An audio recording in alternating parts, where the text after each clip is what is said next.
सदाशिवसमारम्भां शङ्कराचार्यमध्यमाम् अस्मदाचार्यपर्यन्तां वन्दे गुरुपरम्पराम्।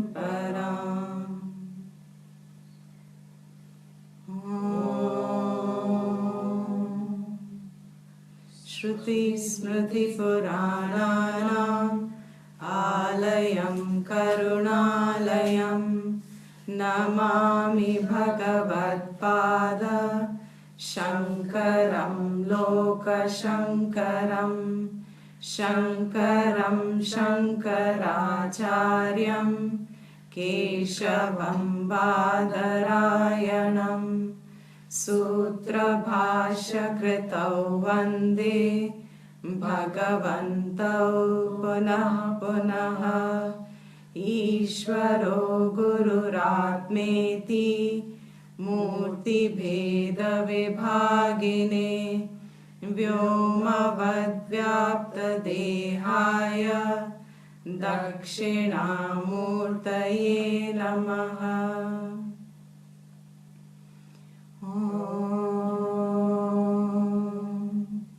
सहना भवतु सहनौ भुनक्तु सह वीर्यं करवावहै तेजस्विनावधीतमस्तु मा विद्विषावहै। ॐ शान्ति शान्ति शान्ति।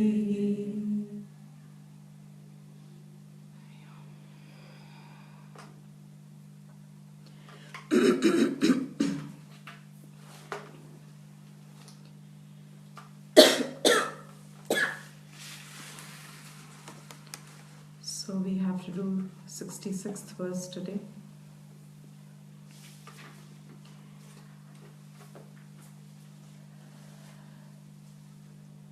What is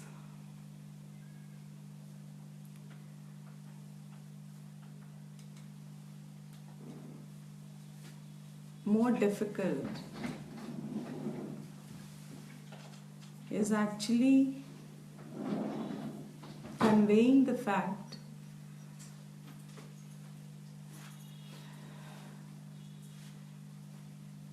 that there is a preparation of the mind to receive the Brahmagyan. What is easiest is actually Brahmagyan.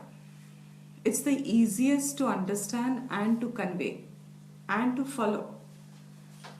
The easiest, I say it is, Brahmagyan means Atmagyan. Atmagyan means knowing the Swarupam of yourself, the Atma, which is Brahman. That is Atmagyan. At this point of life, whoever thinks himself to be an individual, having a name associated with the form, the body, that one is a jiva, is called a jiva in technical terms. An individual that we take so much pride in the worldly sense, an individual who is so glorified from the standpoint of how the world views you as a person. This individual is referred to as a jiva, and jiva means has ignorance regarding his own nature of who he is. So from this Shastra standpoint,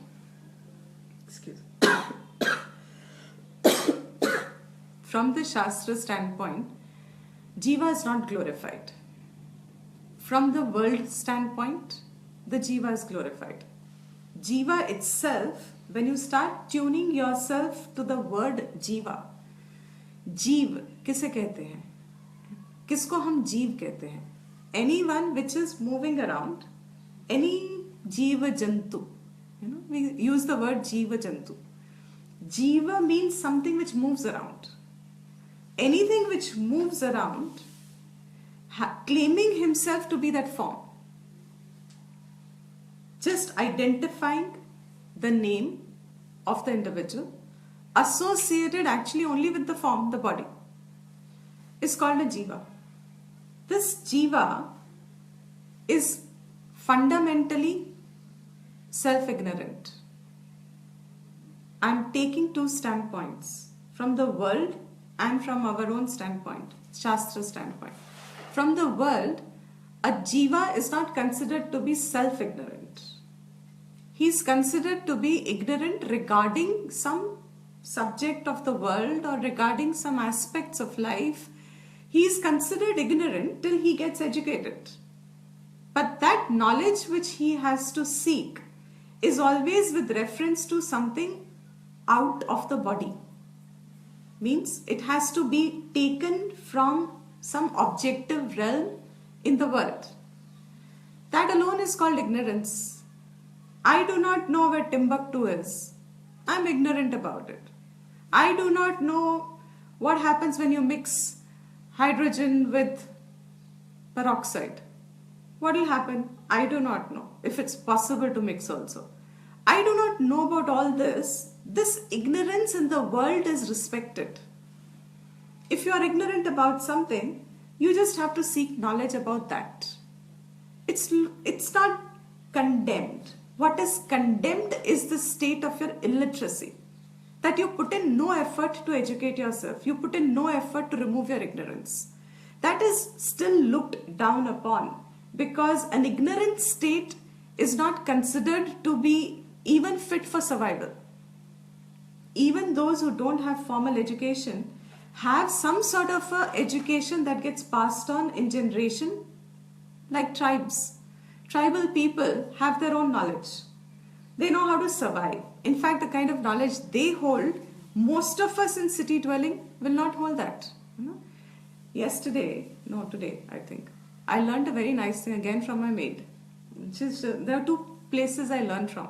One is from the Shastra, Ishvara Vacha, and the other is always from them. Something they give you that we in the world are stumped by.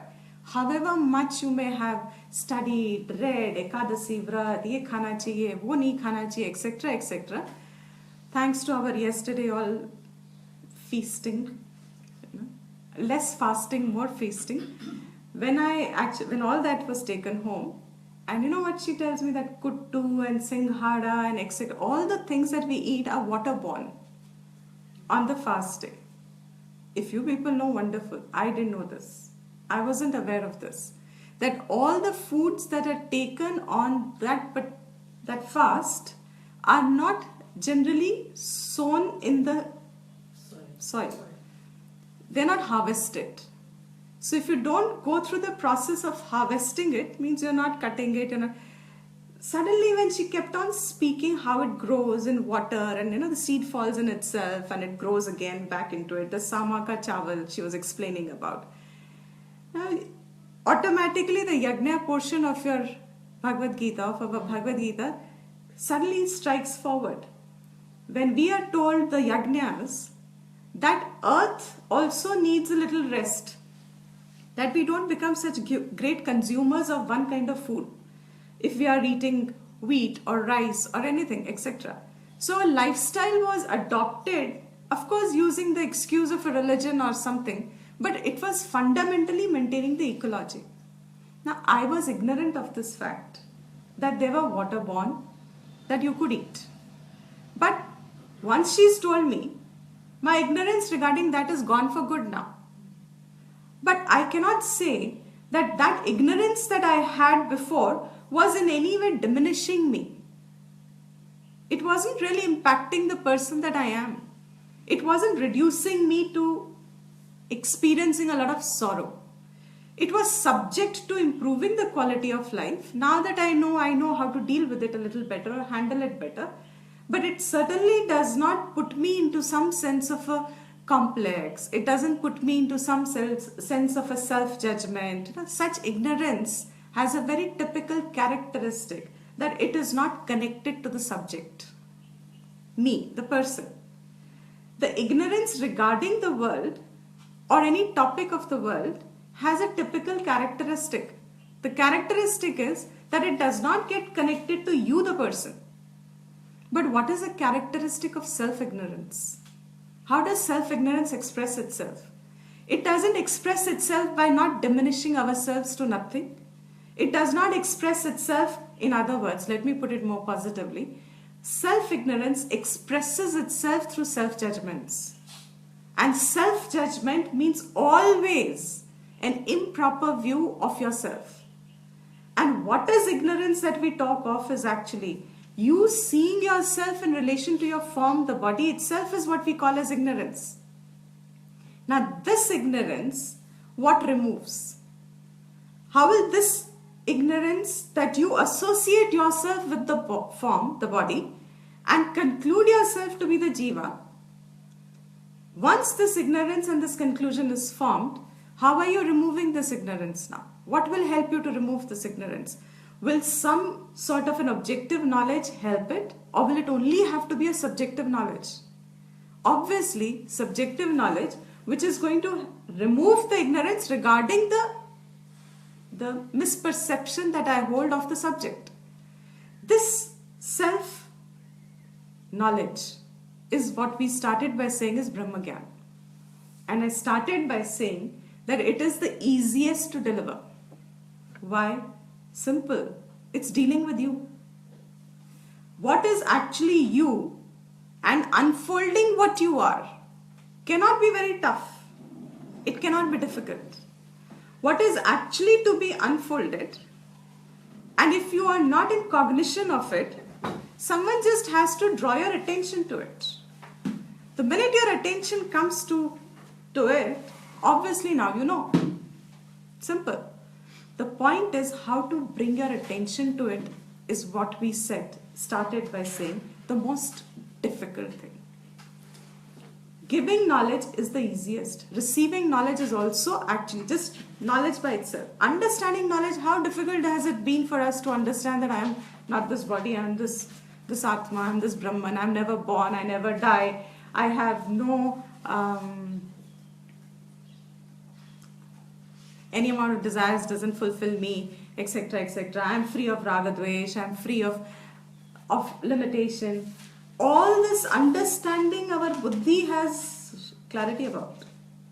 But actually speaking, where lies the problem in seeing the fact?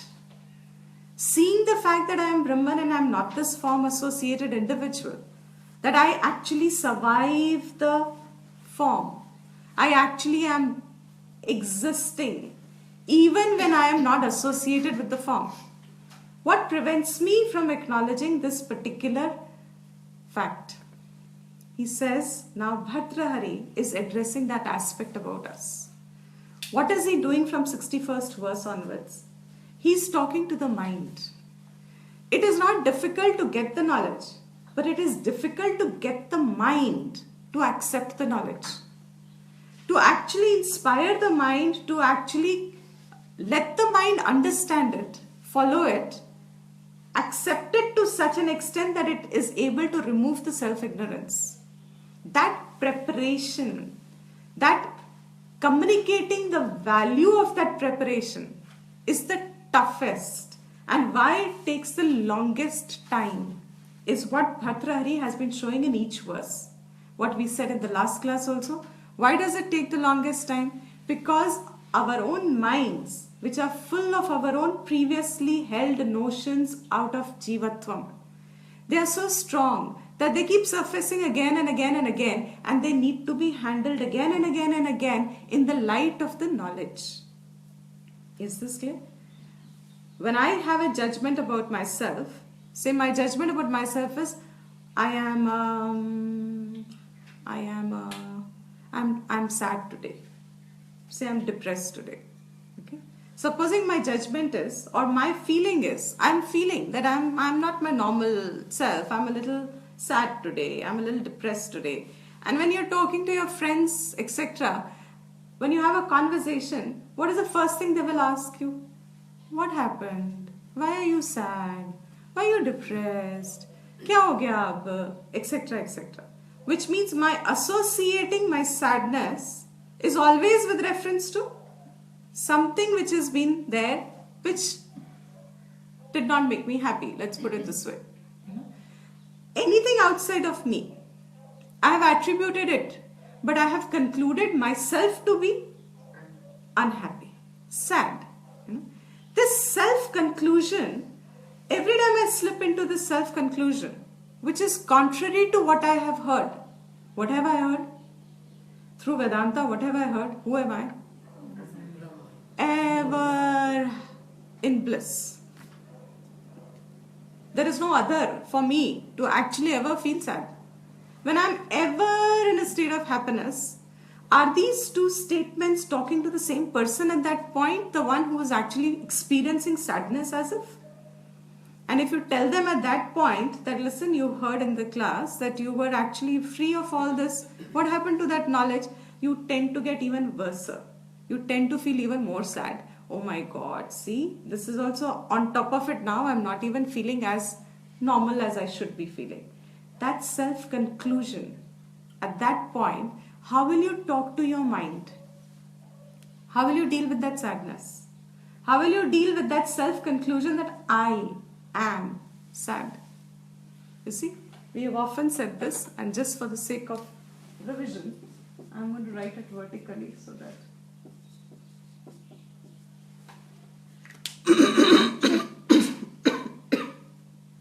I am sad. Okay. Knowledge says I am happy, blissful. Say Brahman and let it include everything. But happy, blissful, whatever. Right? Different. Now this I know. Supposed to be. But this keeps getting replaced. I am sad. I am angry. I am impatient. I am etc. etc. The I am remains. This keeps changing. Now what was this concerned with? And how is it related to the statement I am Brahman? Because I am is constant in both. In I am sad also, who's there? I am.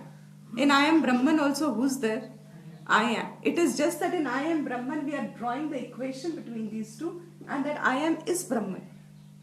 So there is nothing else left, because Brahman is sad. So if I were to replace this word, see, I hope it makes sense. I am sad. I am Brahman. Vedanta teaching. Now sad, angry, impatient, happy, excited. What else? What else self-judgments can be? I am Kama, Krodha, Lobha, Moha, Mada. All of them. I am greedy, I am jealous, I am etc. I'm fearful, I'm beautiful. That is also equal part of judgment. Why? Only fearful.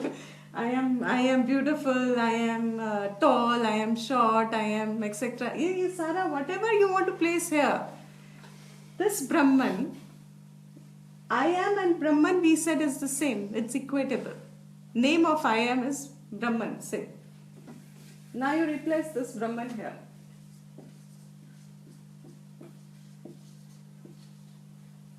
Can Brahman be sad? Not possible. But how is it that I am going to replace this in my mind? While my mind is still continuing to feel sad, supposing, and my buddhi also knows I am actually free of sadness. How will I replace them? All these verses he's been addressing, saying you will have to deal with the mind, you will have to talk to the mind, you will have to educate the mind till the mind begins to see the flaw of its own self-judgment. What is the essence of the whole thing? The message of these few verses of Bhartrahari. How to stop making self-judgment. How actually to stop suffering the self-judgment. Self-judgment here we are calling is Jivatvam. That notions of Jivatvam that keep arising again and again, which we conclude. And in that conclusion, Whatever be our conclusions, good or bad, both of them are equal. Whatever be the conclusions, how am I going to deal with that while this knowledge which I have just heard initially, it's only Shravana Matra. This knowledge I will have to reflect upon, and a reflected knowledge has more chance to fight with my vrittis that are self-judged. They obviously have a greater chance. Just heard knowledge is like that trickle of a river. You know, when from the glacier starts melting and you just have small trickle of water. It just keeps coming down. And by the time it comes to the plains, what has happened to this trickle? It's become a roaring river. This river is our present state of our minds. Jivatvam is a roaring river, flowing river, moving river. This flowing, moving river only arising from the sense of a self-judgment that I am this individual. This, how am I dealing with? And in this particular verse, he says, when the mind has become convinced that I need to get steady on this, which means I need to stop flowing with my mind. Every time it says I am sad, I don't have to pick up the telephone, I don't have to go to the counselor, I don't have to do... I am sad means what now? If I have understood all this, every time I tell myself, or I am fearful, every time I tell myself this, what do I have to do next? I have to replace... So just by saying I am not, it's not going to work. The mind is not going to agree to it. In fact, it may bounce back versa. I say, how dare you tell me that I'm not sad? Of course I'm sad, can't you see? Then it will throw up somewhere there, here, make excuses, do something to get your attention. Once it does this, you are obviously going to be sucked even further. Now, how will you deal with this mind while you are feeling sad? Your buddhi is alert enough. It needs to replace it. How does it replace it? He says, start the conversation. In which manner?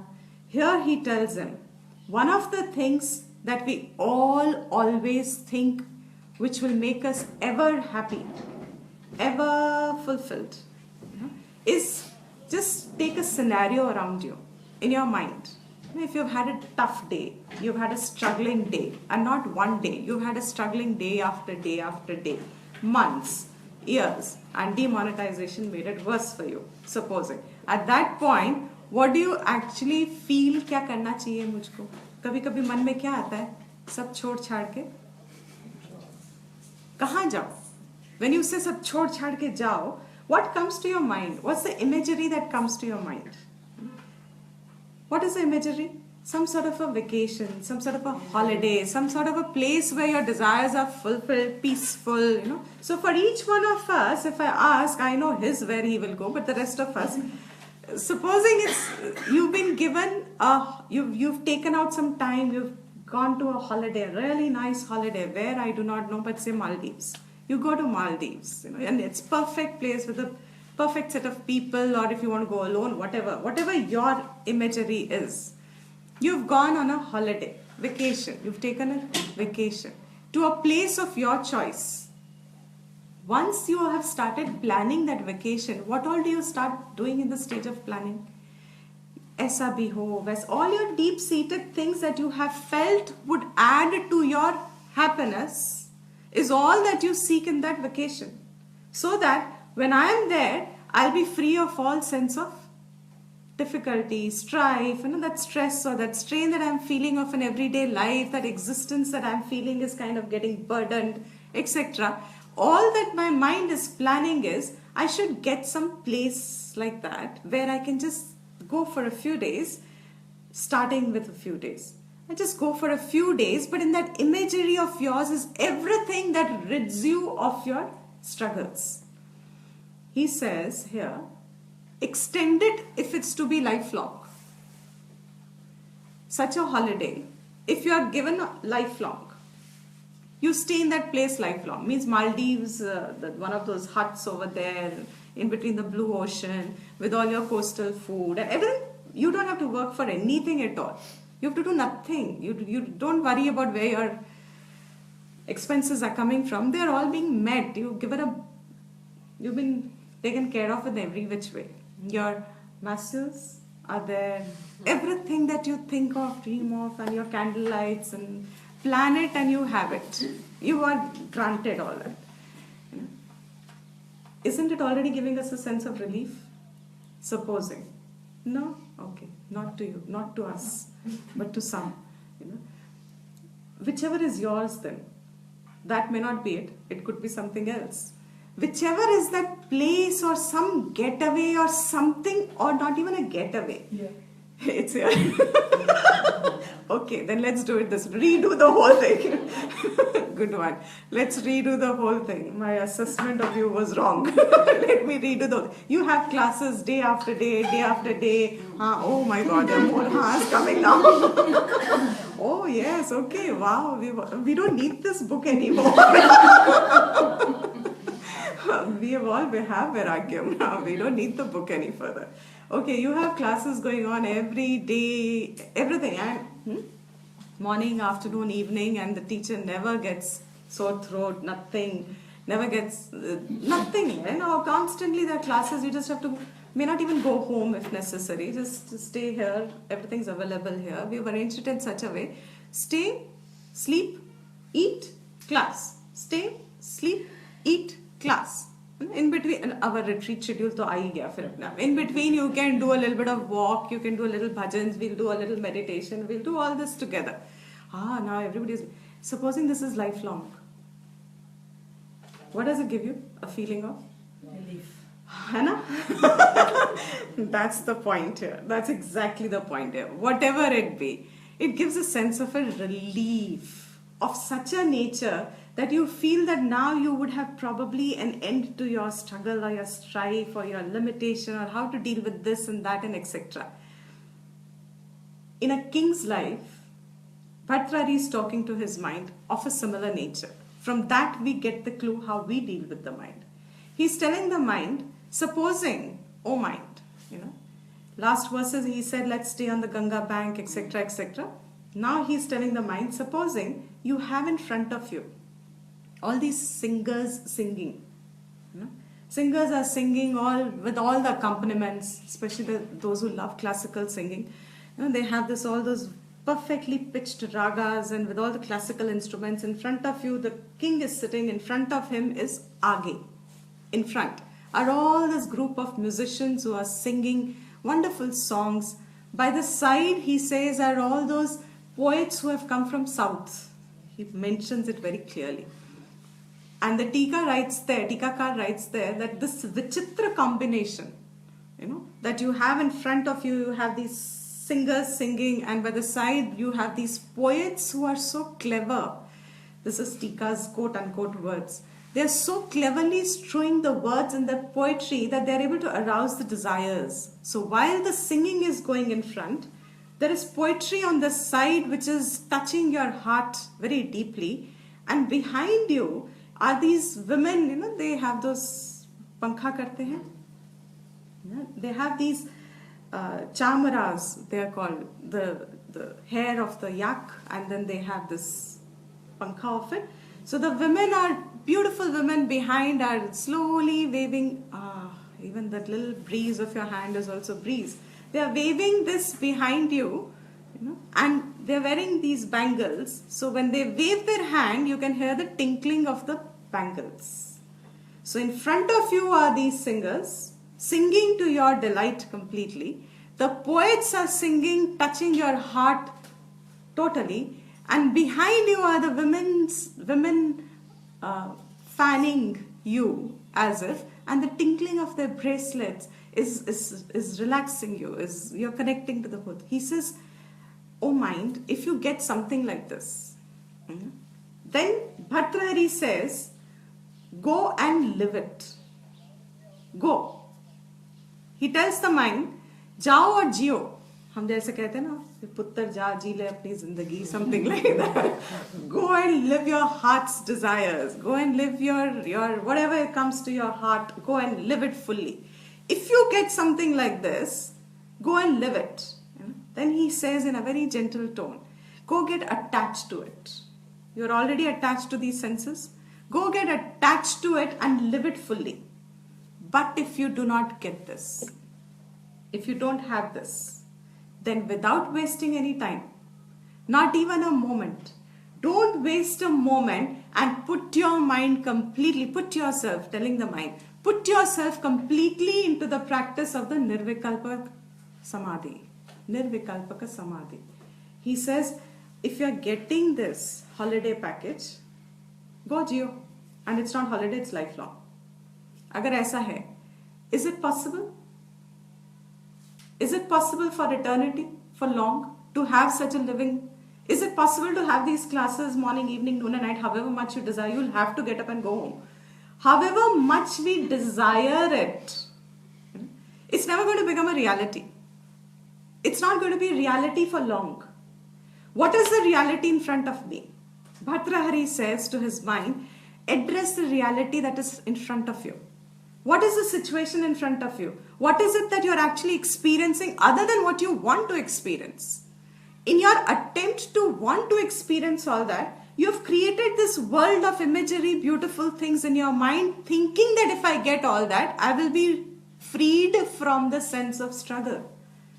Whereas your sense of struggle is not going to be freed even if all this gets met. So even if you, excuse me, even if you get all of it fulfilled, even then the sense of struggle is not going to go away. So because it will remain with you, he says, fact is, this is not fulfilling enough. If you think it is, then go. You deserve it. Because the Tika adds there, actually it is ridden with samsara. What is samsara? The strife itself with which you want freedom, for which you go to the world, itself becomes the reason for your strife.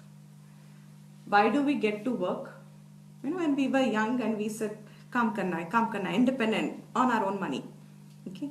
Then you start earning your own money. Initial first few months, what is the life after that? First few months, parents also dare not give you anything because I am earning. If you want something, ask me. Otherwise, I am earning.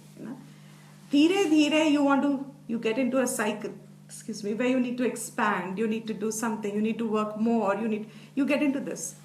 You got first to work because of what? You needed something for yourself. There was some sense of struggle. It put you to work. That putting you to work, did it relieve the sense of struggle or did you actually need to put more work after that? What is the cycle of karma? What is the cycle of work, nature? A businessman experiences the most.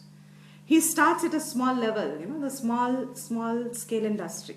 He smalls at a small scale industry, or even as exhibitors, as anything. You start at a very small scale first. And then you just think, itna bhi ho jaye, bahut hai. Then you realize to sustain this, you need to do something else. And then you start working hard to sustain this and that.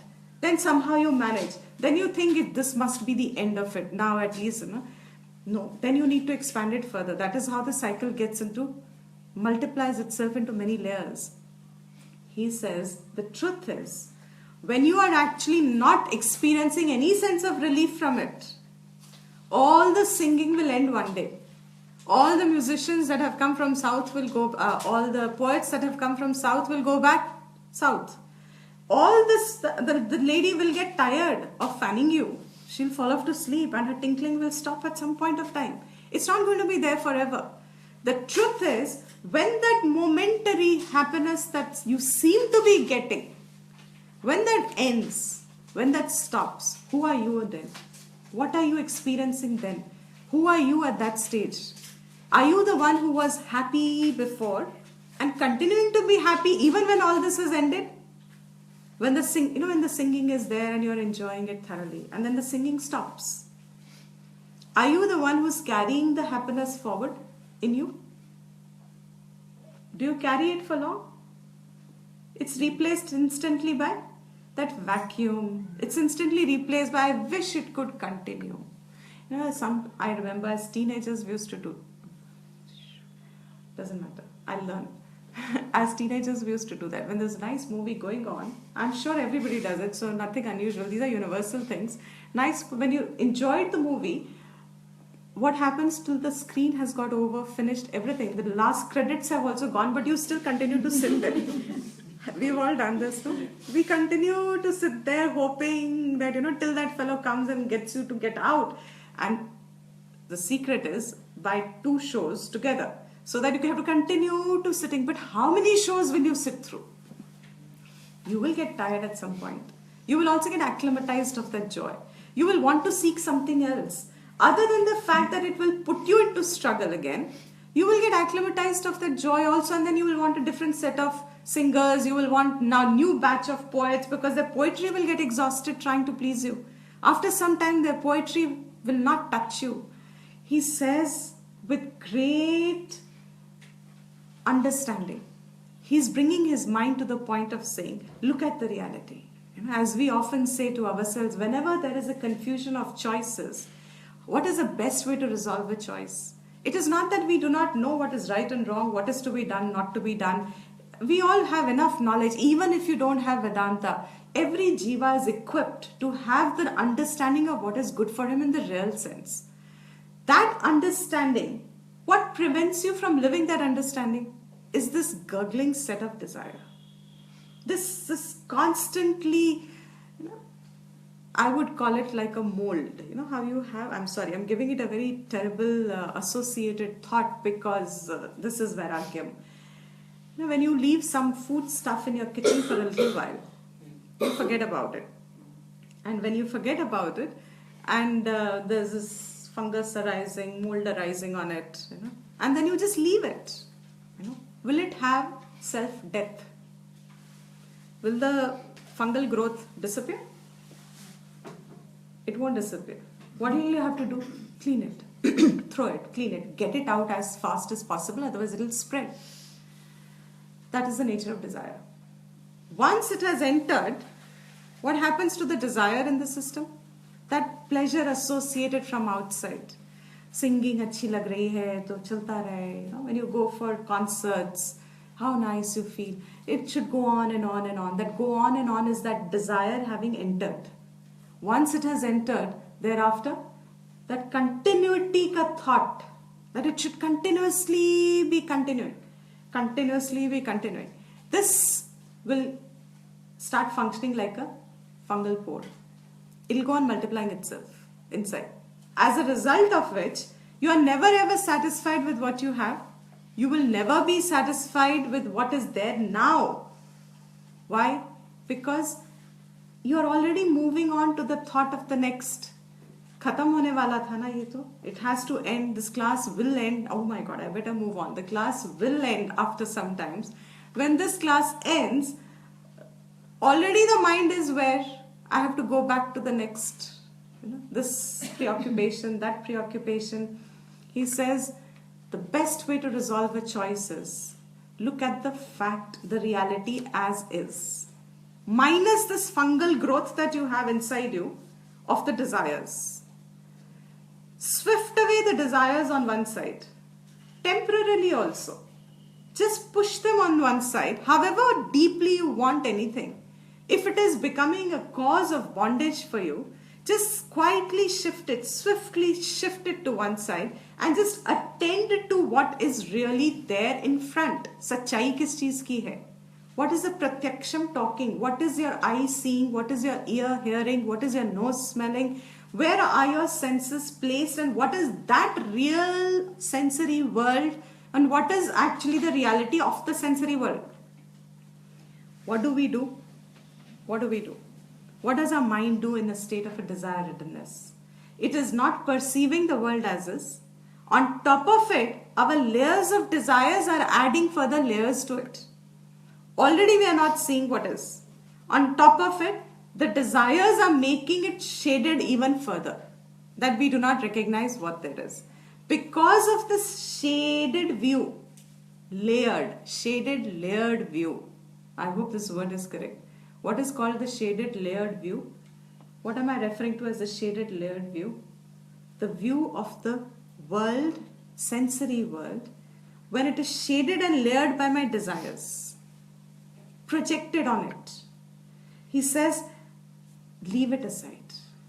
These are not going to be ever going to be fulfilled to such an extent the way you desire it, because what you truly desire is that Ananta Swabhav of yours. Ananta Swabhav, which is of nothing but Brahman, is nothing but by Swarup. जो स्वरूप से ही आनंद है वो तो कभी बदल नहीं सकता है. जो स्वरूप से नहीं है वो फिर स्वभाव बदल सकता है. बट जब स्वरूप से ही वो आनंद है, then it cannot change its स्वरूप. Brahman is by nature Sat Chit Anand. It is never not going to become Asat, Achit, Dukham, Anananda. It is never going to become that. So what is by nature itself is always happiness. He says, mind, stop this kind of a wanting happiness from the world. Creating these illusory situations in your mind and saying, I wish I get it, I wish I get it. Even in a king's life it is not possible. What are we talking of ourselves as mere mortals who believe ourselves to be mortals? Is this clear? Who's Bhartrahari? The king who is telling himself, क्या ऐसा है तेरे साथ? He's asked his mind. क्या ऐसी चीज हुई है possible तेरे साथ? तो उसका mind has to say, not possible, because a king also has his struggles to go through. What are the struggles? Greatest struggle a king has. The higher you rise, we think, remember last class, A minus, A, B. At A minus, the fellow at A minus thinks A is a life of freedom, happiness. At A, the person is not happy at A. He thinks B is the life of freedom and happiness. Now, whoever goes on believing something else is there, you are only creating that.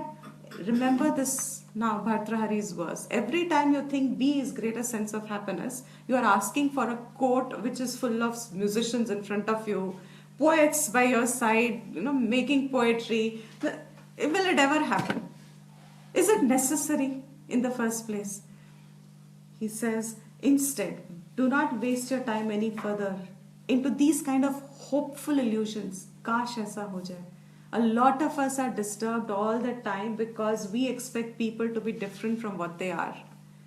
We expect them to be behaving differently from what they are, as a result of which we are never enjoying the person as the person is. Not only we are not enjoying the person, we are not enjoying ourselves as who we are. Even in a relative sense, Brahman is the absolute sense. But even in a relative sense, what are we getting disconnected from with each other? Why are we breaking up relationships, of having friction in relationships? Because our desires are imposing on the external world a hypothetical situation which doesn't exist. It will never happen. Yet the mind wants it to happen. And all that Bhartrahari is saying is, oh mind, you're wasting time. It's never going to happen. Therefore, if it is happening, then you better remain stuck to it. At least enjoy that. एक बार कर लोगे ना, तो you will begin to realize, अरे ये तो ऐसा नहीं होता है.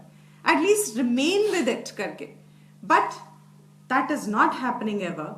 Therefore, do not waste any further time. As soon as possible, shift your mind to the efforts that are necessary for your own discovery, because this is not to be gained. Brahman is not to be gained. Brahman you already are. What you already are is only going to be discovered. That discovery you will have to put in an effort by shedding away this extra load of desires that you have planted in yourself, because the non-recognition of who you are alone is the cause of all the desire building around you. He says, waste no more time. As soon as possible, as quickly as possible, shed away this illusory hope of getting something from the world and stick to being dedicated, committed to your own sadhanas, let me call it.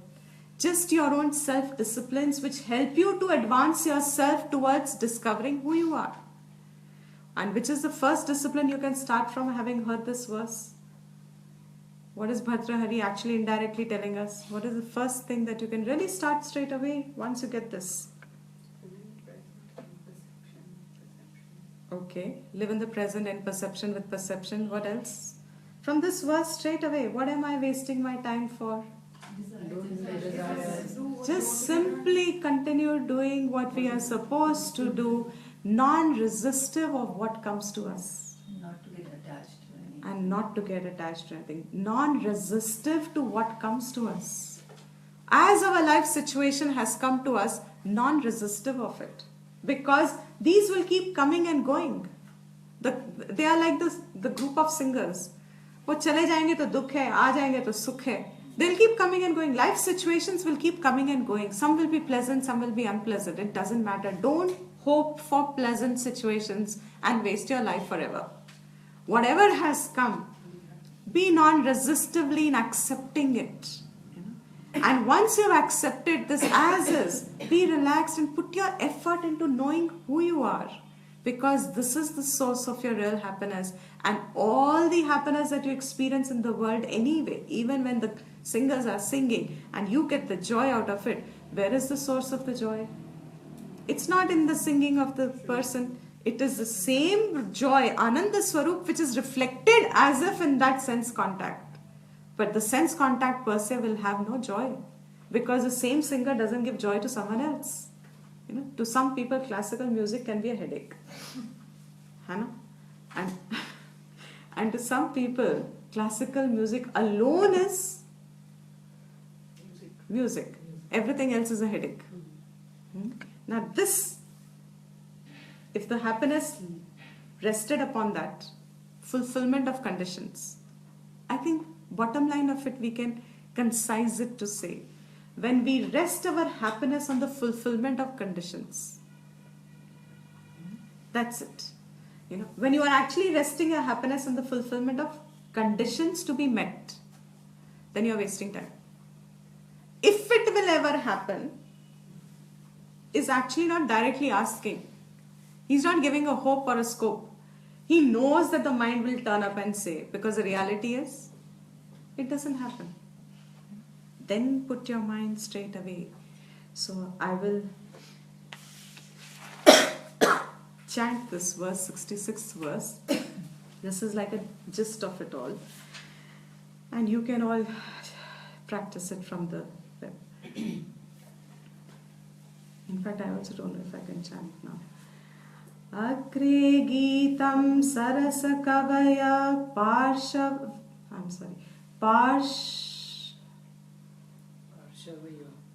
Agre Geetam Sarasakavaya Parshavayor Dakshinatyaha Paschalila Valayaranitam Chamaragrahininam Yatyastvevam Kuru Bhavarasa Swadane Lampatatvam No Chetah Pravisha Sahasa Nirvikalpe Samadhau. It's already there on the site, you can check it. Now he says, just as a translation of it first, just how you will read the verse, supposing it's in English, how would you read the verse? He says in front there are songs being sung, and the nature of that songs is that they're full of love. He uses those words there. Something that delights you, let's put it.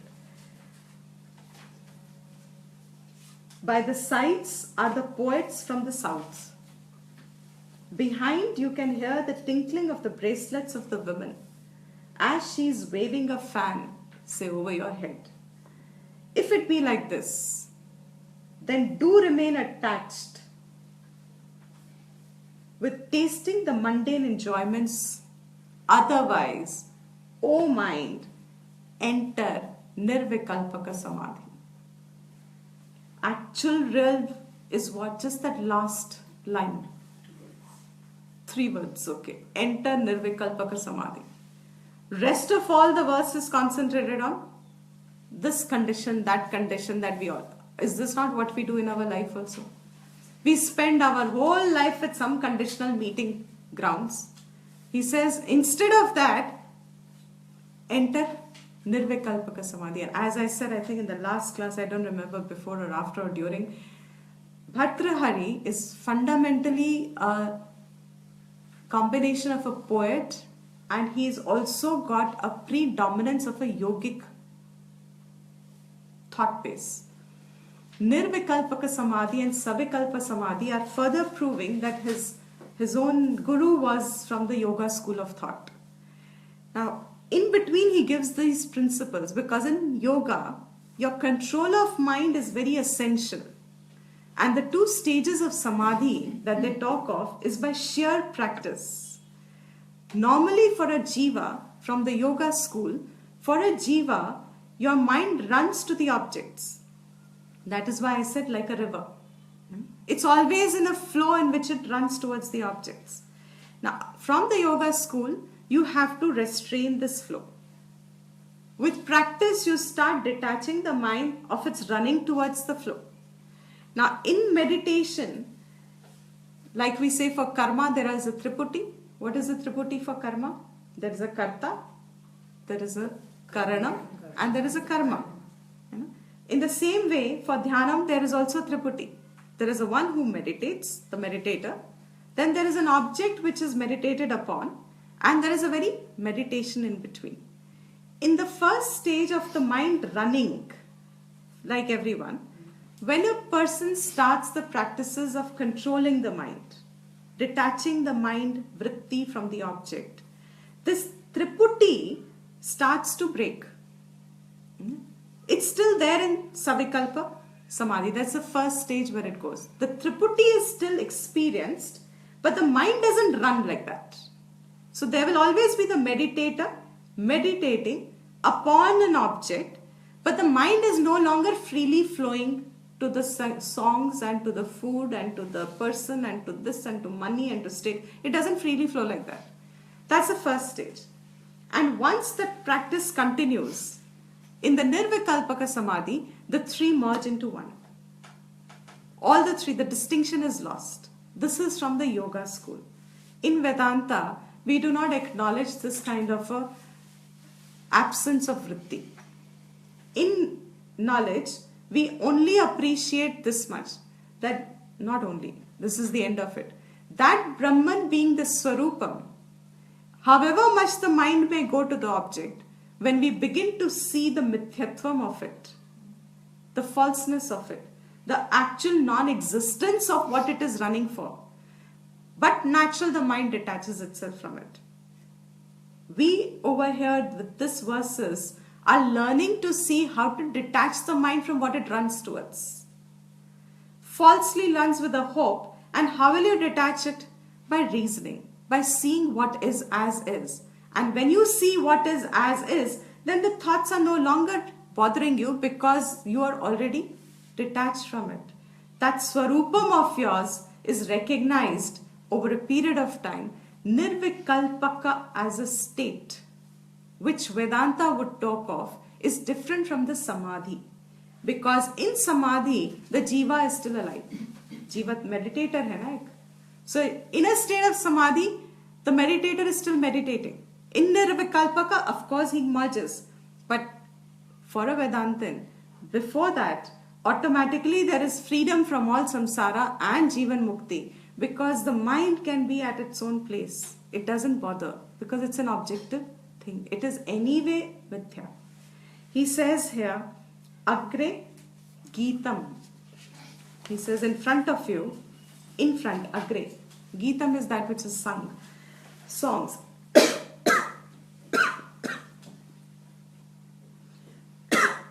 Sarasakavayaha. Kavayaha, poets. Not one poet. Poets, plural. Sarasa, something which gives pleasure, agreeable, likable. Parshavayoho dakshinatyaha. Parsha is by the side, nearby. Paas mein hi. It's approachable, it's by the side. Nearby, there are from the south,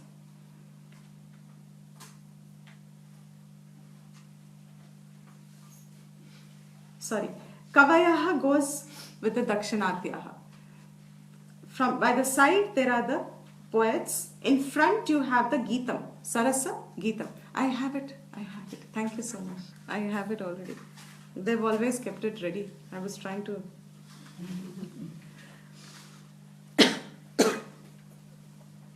Then he says, Paschat, पीछे तुम्हारे, behind you.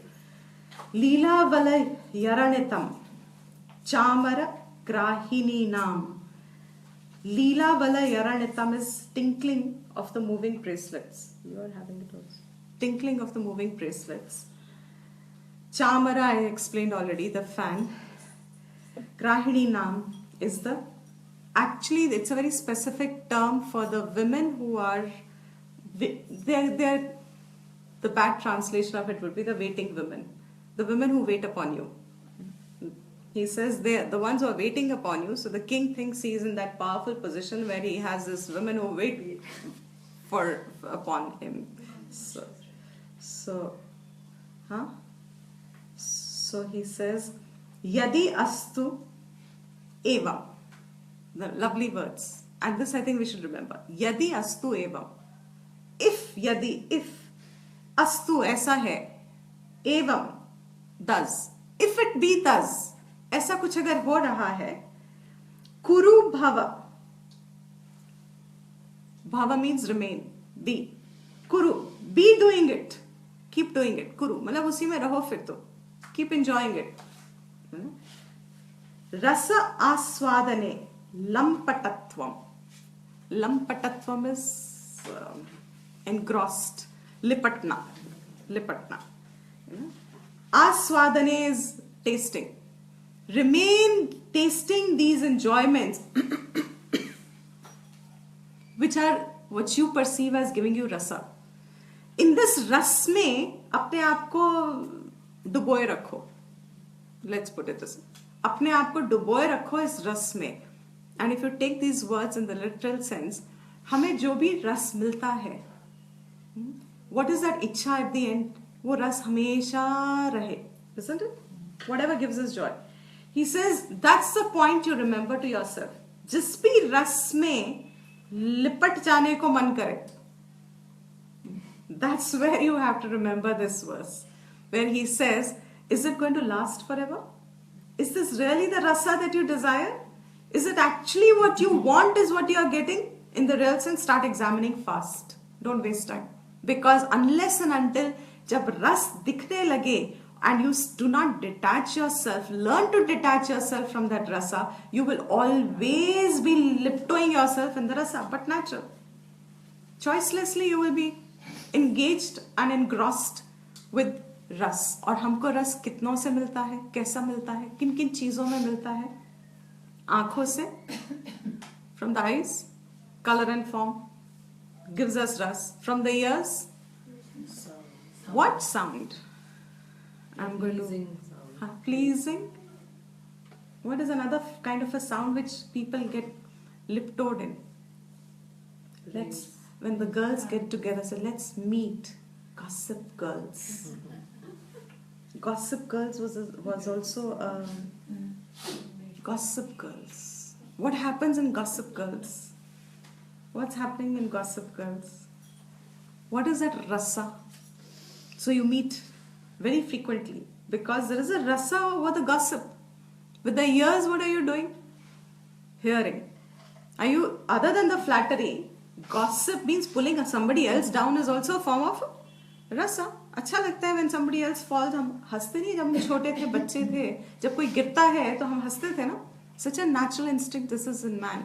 When someone falls, very rarely is a child actually quiet. The child who falls cries, but the others who look around, especially the children, lot of them just enjoy that someone's fallen. You start laughing. You start finding that rasa. See the word rasa. किन experiences में आपको रस मिलता है? And you will begin to see this so closely. I cannot enumerate you for valid reasons, but you go through your own minds. What are the experiences that you lipto in? रस में रसमय हो जाते हो. Rasgulla is from there only, no? Honestly, no, I'm not joking. Seriously, the word rasgulla comes from that only. Something which is full of rasa is called rasa, and it's round. That is all the meaning. And most of our words are actually like that. A round which is full of rasa is called rasagulla. That's it. Now, what are the rasgullas for us? Where our mind gets absorbed and engrossed in, he says, bhava kuru, aswadane, touching it, tasting it. For the skin, some form of a touch, soft. Why are all those soft woolens, really the thinner it is, the softer it is, more expensive it is? For what? Warmth wise, sometimes they're not as warm as what the locals make straight from the thick shawls they are, but they are very warm. But then when you go for those really thin, fine warmth, you just sacrifice, but you pay more for the softness, lightness, Hanji? For the softness, the lightness, etc. What is this? A form of rasa. Wherever you experience rasa, I remember years ago I told somebody who came to the classes, the debate was, classes में रस बहुत आता है, and I instantly ears जैसे होते ना खड़े हो जाते हैं, like who's that animal जिसके कान ऐसे खड़े हो जाते हैं. जब ऐसा मैं कुछ सुनती हूँ मेरे भी कान ऐसे खड़े हो जाते हैं. जिसको रस आया है ना वो निरस भी बहुत जल्दी हो जाता है. Because classes रस के लिए थोड़ी है तुम्हारी, रस तो बाय प्रोडक्ट है, that you enjoy them. That's not the end result of a class. That you come because you enjoy. अच्छा लगता है. अच्छा लगता है मतलब एक दिन आएगा जब आपको अच्छा नहीं लगेगा ये. क्यों नहीं लगेगा? Because the conversation is not about rasa. How to get rasa. The conversation is about how to see facts so that you do not get the rasa from them. You are imposing a rasa which doesn't exist there. He says, इस रस को आस्वादन है, keep tasting, means go on experiencing these things if you really think it is so. If there is some happiness out of it, go on experiencing it. Naha chet. And if it is not so, naha chet. If it is not in such a manner, chetaha, O mind, pravisha sahasa, enter fast, quickly, effortlessly. Sahasa means immediately, without any wastage of any moment in time. Into what? Nirvikalpe samadhau. Into your own practices that are strengthening your own Atmagyanam. And for a Vedantin, what are our practices? What really are our practices? सब not तो कर रहे हैं, बोल कोई भी कर रहा है. मतलब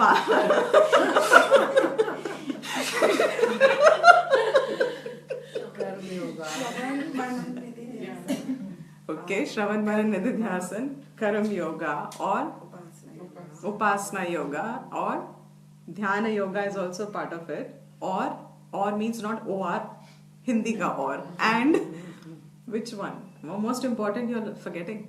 Starting point. Shama, Dama, Adi, Shataka, Sampatti. You said that? Yeah. Oh wow, great. Happy birthday. You said that? Yeah. Then you should be louder. First thing I said. That's the first thing you said. Wow, wonderful. Wonderful. Now live it. Yay! That's a birthday present.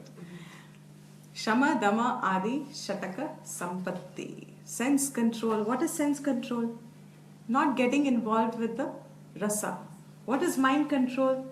Stopping the mind immediately when it's reveling in the rasa unreasonably. Immediate. What is titiksha? Continuing to forbear a little bit of dukkham in life so that you stay in touch with ground reality. So that you remain in touch with ground reality. Because only ground reality, the one who perceives well, alone is actually going to be the one who can walk well on this path. If you get deluded by your own minds, then they are likely to stray you away faster also. He says, therefore, Shamadama Adi Shataka, and Shraddha Vevas, Mumukshatvam I need to get more clear about, Vivekam I need to have, Vairagyam of course is the whole topic anyway, and all this itself, that's why I said in between the class, the minute you do this verse, he anyway gives you homework.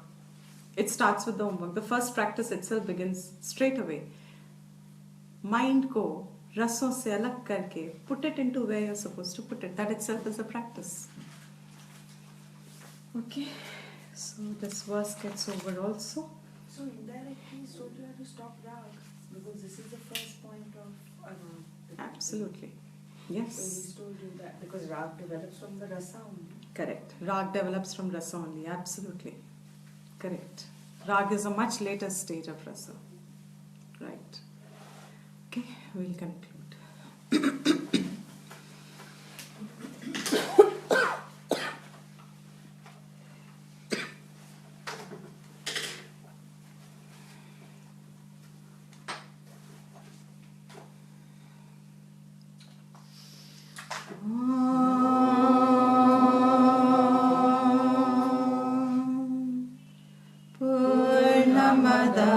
पूर्णमिदं पूर्णात् पूर्णमुदच्यते पूर्णस्य पूर्णमादाय पूर्णमेवावशिष्यते। ॐ